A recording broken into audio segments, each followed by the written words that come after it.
నా మూడ్ మొత్తం టోటల్గా చేంజ్ చేసేసావు. నీతో ఈ క్షణాలు నాకు లైఫ్ లాంగ్ గుర్తుండిపోతాయి.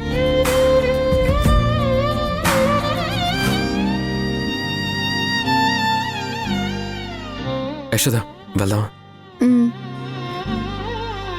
Thank you. సరేనమ్మా, బాయ్. వెన్నెల్లో వెలుగంతా వాలిందే నా ముందే వచ్చి, మనసేమో ఊగిందే ఉయ్యాలై ఈ మాయే నచ్చి, మేఘాలలో కొత్త రాగాలే చేరి మొదలెట్టాయి యశోద, సరికొత్త కచేరి. యశోద, దివిలో మరి ఛాయాదారి కలిసా ఇల్లు వచ్చేసింది. అయ్యో, నన్ను కోరి ఇంతలోనే తలుపు తెరిచెనా తొలి తొలి ప్రేమ. బాయ్ హరి. బాయ్. సరే మరి నేను వెళ్తాను, నువ్వు జాగ్రత్తగా వెళ్ళు. సరే, బాయ్. బాయ్.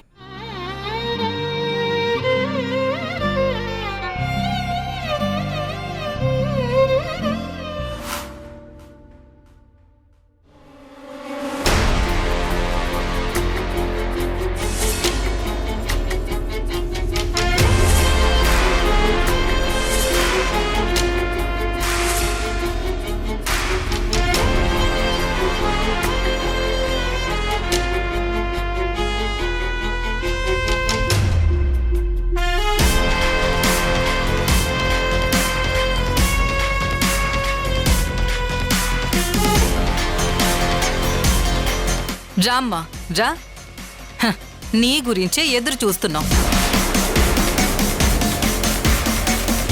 అదేం చేసేదా? బయట నుంచి వస్తున్నావు, ఎక్కడికెళ్ళావు?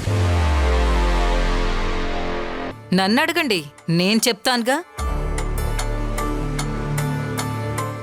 పాపం యశోదని ఇబ్బంది పెట్టకండి. అదేంటి అక్కడే ఆగిపోయావేంటి? రా రా.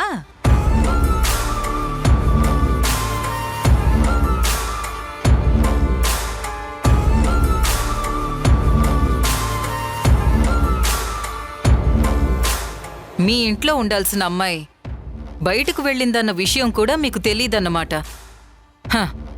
బావుంది, బావుంది యశోద, చాలా బావుంది. ఇదిగో, మీరెవ్వరూ యశోదని అడిగి ఇబ్బంది పెట్టకండి. ఎందుకో నేను చెప్తాను కదా. అర్ధరాత్రి నా ఇంటికొచ్చి నా కొడుకుతో షికారుకెళ్ళింది.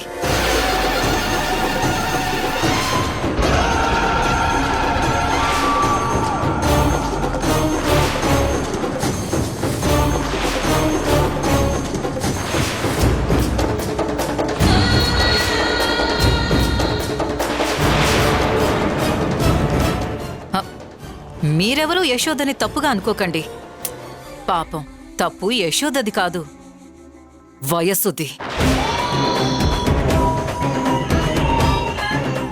ఒంటరిగా నిద్ర పట్టినట్టు లేదు.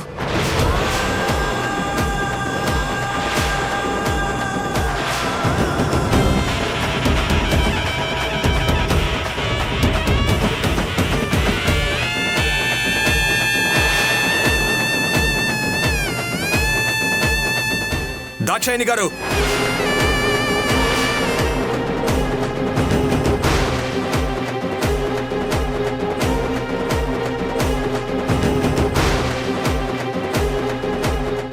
మాటలు జాగ్రత్త. బావుంది మధు, చాలా బావుంది. వయసుకొచ్చిన చెల్లికి జాగ్రత్తలు మంచి చెడులు చెప్పుకోవడం రాదు, కానీ నాకు మాత్రం జాగ్రత్తలు చెప్తున్నావా?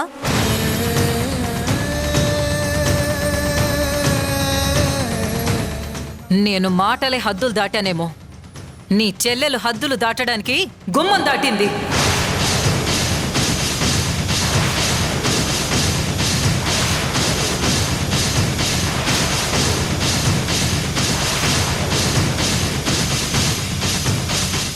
ముందు అది చూసుకుని మాట్లాడు మధు.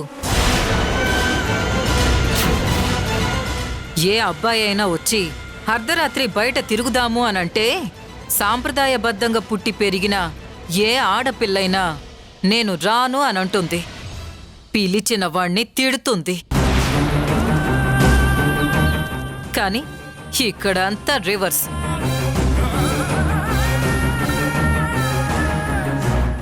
నీ చెల్లి నా ఇంటికొచ్చి నా కొడుకుతో షికారుకెళ్ళింది. ఇన్ని గంటల తర్వాత ఇప్పుడు తిరిగొచ్చింది.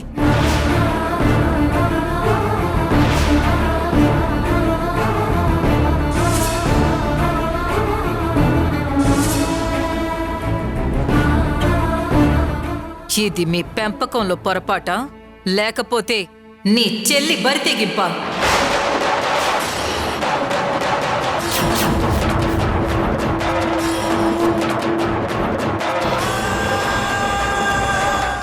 ఏం సిచ్యుయేషను ఇది కదా నాకు కావాల్సిందయ్యా. ఏంటండి ఇందాకటి నుంచి చూస్తున్నాను, నోటికొచ్చినట్టు మాట్లాడుతున్నారు. మా పెంపకం బాలేదా? సరే, మా పెంపకం బాలేదని అనుకుందాం. మీ పెంపకం మంచిదే అయితే మీ అబ్బాయి తప్పమ్మా అని చెప్పి యశోదని పంపించొచ్చు కదా. ఇదిగో, నువ్వు తెలివిగా మాట్లాడుతున్నావో తెలియక మాట్లాడుతున్నావో నాకు అర్థం కావట్లేదు. ఎక్కడైనా ఆడపిల్ల అంటే ఇంటి గౌరవం, పరువు. ఆడపిల్ల ప్రేమించినోడితో వెళ్ళిపోతే పరువు పోయింది అని అంటారు.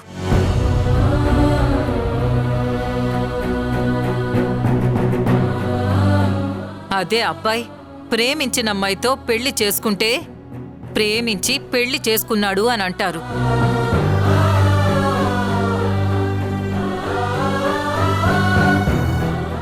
ఈ మాత్రం నీకు తెలీదేమో, కానీ నాకు తెలిసి మీ ఆయనకి యశోదకి ఒక మంచి క్లారిటీ ఉంది.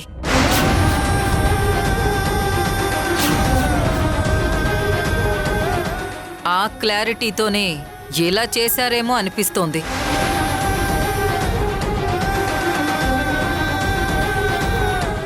ఏంటమ్మా అది? చెప్తాను కదా, అంత తొందర ఏంటి మీకు? యశోదకి ఒకడితో కడుపొచ్చింది, ఒకడితో పెళ్లి క్యాన్సిల్ అయింది. కాబట్టి ఈవిడ గారి ఘన చరిత్ర తెలిసిన వాళ్ళెవ్వరూ పెళ్లి చేసుకునే సాహసము చెయ్యనే చెయ్యరు.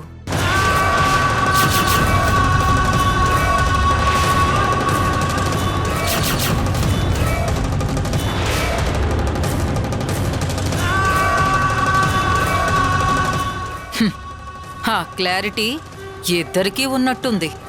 అందుకే నా కొడుకుతో ఇలా భయం లేకుండా తిరుగుతుంది.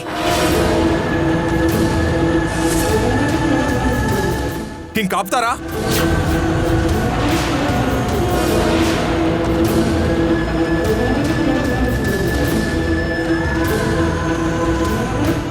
ఏంటండి ఏంటి మాటలు?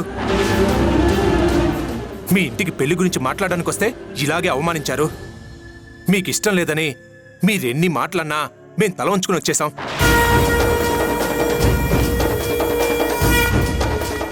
రెండు చేతులు కలిస్తేనే చప్పట్లు. ఆ విషయం మర్చిపోవద్దు. అది అలా చెప్పండి బుద్ధి. ఎక్కడ మరి వీళ్ళ అబ్బాయి తప్ప ప్రపంచంలో అబ్బాయిలు లేనట్టుగా మాట్లాడుతున్నారు.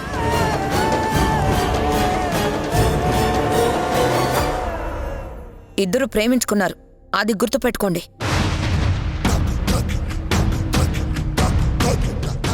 ఇద్దరు అని యశోదని కలుపుతావంటే పిచ్చిమొహమా? అసలు యశోద మొదటి నుంచి నా స్నేహితుడనే చెప్పింది. కానీ ఈవిడగారి పుత్రరత్నమే యశోద వెంట నీడలా తిరిగాడు. ఏం చెప్పాడో? బ్రతిమాలాడో లేకపోతే కాళ్ళు పట్టుకుని చస్తానని బెదిరించాడో? ఈ పిల్ల ప్రేమని ఒప్పుకుంది. అదే నిజమేనమ్మా, భలే గుర్తు చేశావు. వెంటపడింది మీ అబ్బాయి, గతిలేంది మీకా మాకా?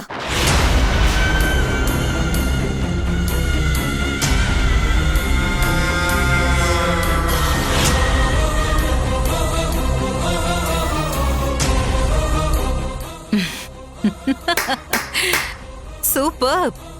చాలా బాగా మాట్లాడారు. బాగానే వెనకేసుకొస్తున్నారు. నిజంగా మీరన్నదే నిజమైతే ఈ రోజుతో నా కొడుకుని వదిలిపెట్టమని యశోదకి చెప్పండి.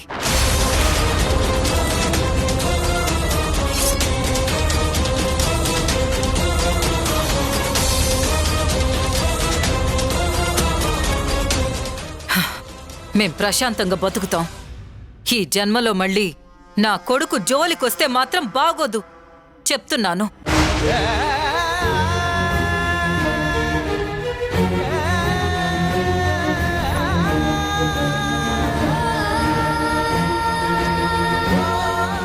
హప్, ఇదే మాట మీ అబ్బాయికి కూడా చెప్పండి, మా కోడలు జోలికి రావద్దు అని.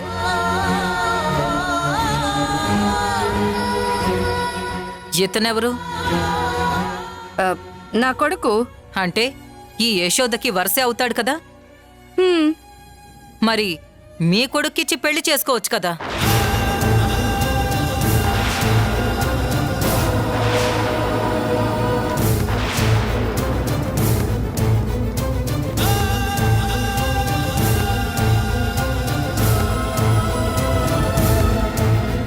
భలే అడిగావు.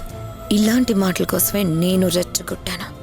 హ, ఏంటి మీ నోళ్లు మూగబోయాయా? ఇప్పుడు మాట్లాడండి. హ, ఏమ్మ యశోద, మీ బావ ఒడ్డు పొడుగు బానే ఉన్నాడుగా, తనం తగులుకోలేకపోయావా? నా కొడుకునే ఎందుకు?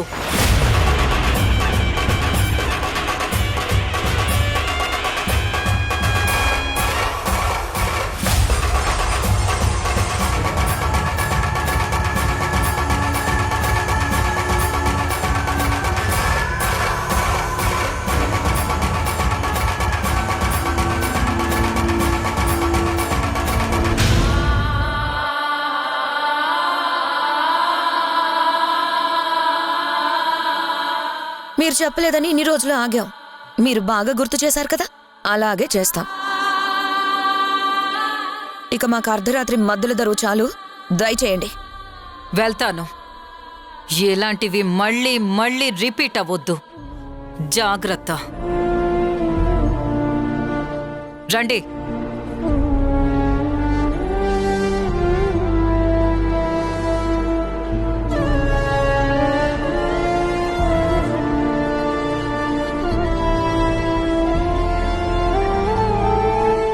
విన్నారు కదా ఆవిడ ఎంత చండాలంగా మాట్లాడుతుందో. ఒక ఆడపిల్ల గురించి ఎవరు ఇలా మాట్లాడరు. ఇలాంటి ఇంటికా మనం మీ చెల్లెల్ని ఇద్దామని అనుకుంది?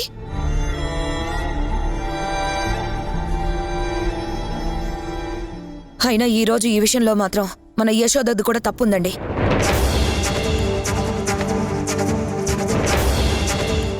జరుగుతున్న గొడవలు, పడుతున్న మాటలు చాలండి. మీరు యశోద పెళ్లి విషయంలో నిర్ణయం తీసుకోవాల్సిందే.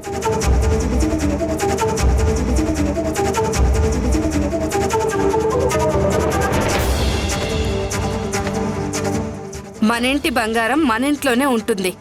ముందు అది ఆలోచించండి.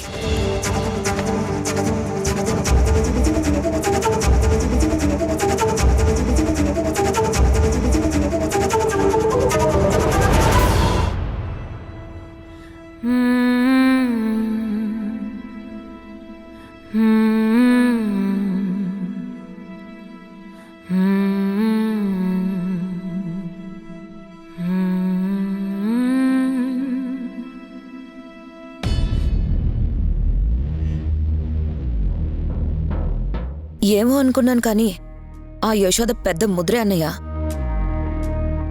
వేసిన తలుపులు వేసినట్టే ఉన్నాయి. మనకు కూడా చెప్పకుండా అర్ధరాత్రి బయటకు వెళ్ళిందంటే వాళ్ళిద్దరూ ఎంతలా హద్దులు దాటుతున్నారో అర్థమవుతుంది. అలాంటి యశోద మనకు అవసరమా అన్నయ్య? రేపు నీతో పెళ్ళైనా అది వాడితో కాపురం చేస్తుందేమో అని నాకు భయం వేస్తుందన్నయ్య. అలాంటప్పుడు నీకు మనశ్శాంతి ఎలా ఉంటుందన్నయ్య? నేను నీకు ఇంకో మంచి సంబంధం చూస్తాను, మంచి గుణవంతురాల్ని చూస్తాను. నేను నీకు చెప్పానా గుణవంతురాలు కావాలని? నాకు యశోదనే కావాలి. యశోద తప్ప నాకెవ్వరూ వద్దు. అది ఎలాంటిదైనా సరే దాని మెడలో నేను తాళి కట్టాల్సిందే. అమ్మయ్యా, ఇప్పుడు నా మనసు కుదుటపడింది. జరిగిందంతా చూశాక నువ్వు నీ మనసును ఎక్కడ మార్చుకొని యశోదతో పెళ్ళొద్దంటావేమని భయపడ్డాను. ఇదిరా అన్నయ్య నిజమైన ప్రేమంటే. గ్రేట్ రా అన్నయ్య. నిన్ను పొగిడిన తర్వాత నాకు డౌట్ వచ్చింది. నువ్వు నిజంగా ప్రేమతో అంటున్నావా, లేకపోతే యశోద పేరు మీద ఉన్న డబ్బు కోసం ఆలోచిస్తున్నావా? నాకు డబ్బొద్దు, యశోదనే కావాలి. అయినా ఇదంతా మళ్ళీ కొత్తగా అడుగుతావేంటి దేవకి?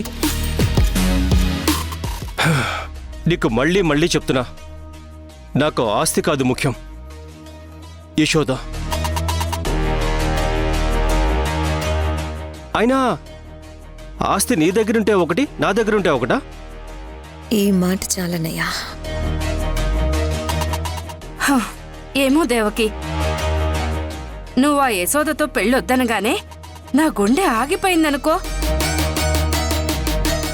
ఇంకెప్పుడు అలాంటి మాట అనకు. సర్లేమ్మా, ఊరికి అన్నయ్యని టెస్ట్ చేద్దామని అన్నాను. ఉమ్, మనం ఇప్పుడు జాగ్రత్తగా ఉండాలి. యశోదకి, హరివాళ్ల కుటుంబానికి మనం ఎంత దూరం పెంచగలిగితే అంత మంచిది. అప్పుడే యశోద నీకు దక్కుతుంది.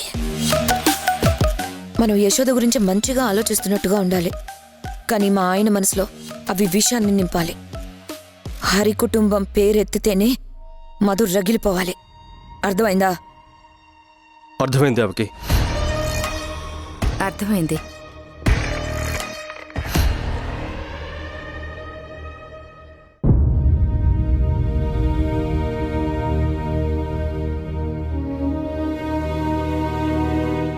ఏమైంది యశోదకి? ఫోన్ ఎందుకు కట్ చేస్తుంది? పైగా మెసేజెస్ కూడా రిప్లై ఇవ్వడం లేదు. ఎప్పుడు ఇలా చేయదే.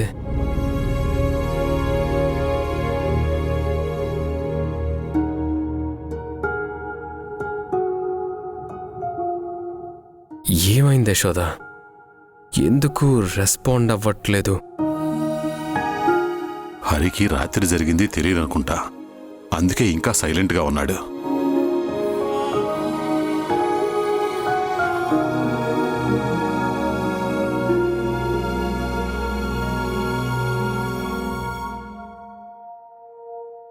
ఏమైంది నాన్న? ఎందుకు అలా ఉన్నారు? ఏం లేదులే హరి, మామూలుగానే ఉన్నాను.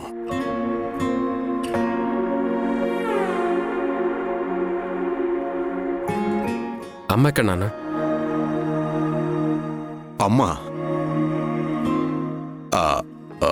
అమ్మా అది టెన్షన్లో ఉన్నావేంటి నాన్న? టెన్షన్ ఏమీ లేదురా. నువ్వేంటి అలా ఉన్నావు? మార్నింగ్ నుండి యశోదకి ఫోన్ చేస్తుంటే కట్ చేస్తుంది, మెసేజెస్కి రిప్లై ఇవ్వడం లేదు. ఏమైందో అర్థం కావడం లేదు. రాత్రి జరిగిన దానికి పాపం యశోద ఫీల్ అయినట్టుంది. నాన్న, యశోద ఫోన్ లిఫ్ట్ చేయకపోవడానికి మీ టెన్షన్కి ఏమైనా సంబంధం ఉందా? అంటే అమ్మకి సంబంధం ఉందా అంటున్నాను. అది అది నిజం చెప్పండి నాన్న, మీరు నాకెప్పుడు అబద్ధం చెప్పరు. రాత్రి నువ్వు యశోద్తో బయటికి వెళ్ళటం మీ అమ్మ చూసిందిరా.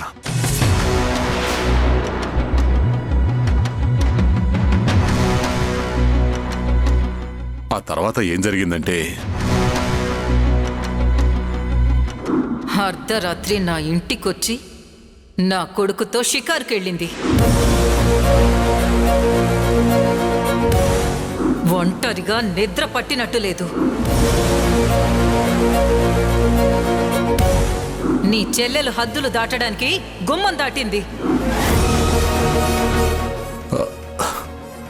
వదిలేరా, మళ్ళీ మీ అమ్మని అడక్కో. అమ్మా!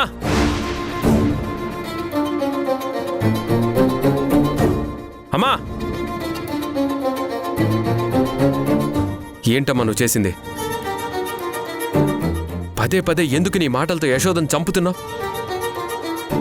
ఇప్పుడు ఆ కుటుంబాన్ని కూడా నీ మాటలతో బాధ పెడుతున్నావా? హరి, రక్తాన్ని పీల్చే జలగైనా సరే కడుపు నిండాక వదిలిపెడుతుంది. కొట్టగా కొట్టగా చస్తుంది. కానీ ఆ యశోద మాత్రం నిన్ను వదలడం లేదు కదా. నిన్న ఇంటి దాకా వచ్చి మరీ నిన్ను తీసుకెళ్ళింది. అలాంటప్పుడు నాకు కోపం రాదా? ఒళ్ళు మండదా? మండింది. ఇదేనా మీ పెంపకం అని, ఇదేనా మీ పద్ధతని వాళ్ళ అన్నయ్యని నిలదీసి అడిగాను. నోరు మూసుకుని నిలబడ్డాడు. ఎందుకంటే తప్పు వాళ్లదే కదా. అదే తప్పు వాళ్ళది కాకపోతే మామే దగ్గరేవాళ్ళు. ఇప్పుడేంటి, నువ్వు చేసిన పని కరెక్ట్ అని గర్వంగా చెప్పుకుంటున్నావా?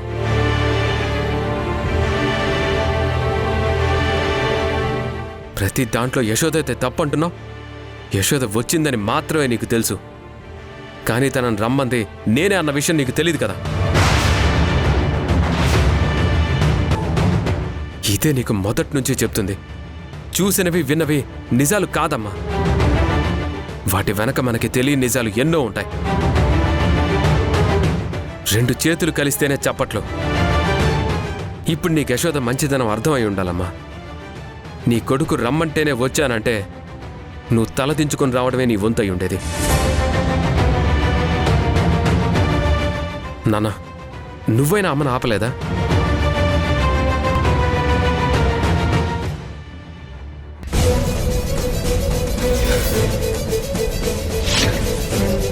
డాక్టర్, ఏమైందండి?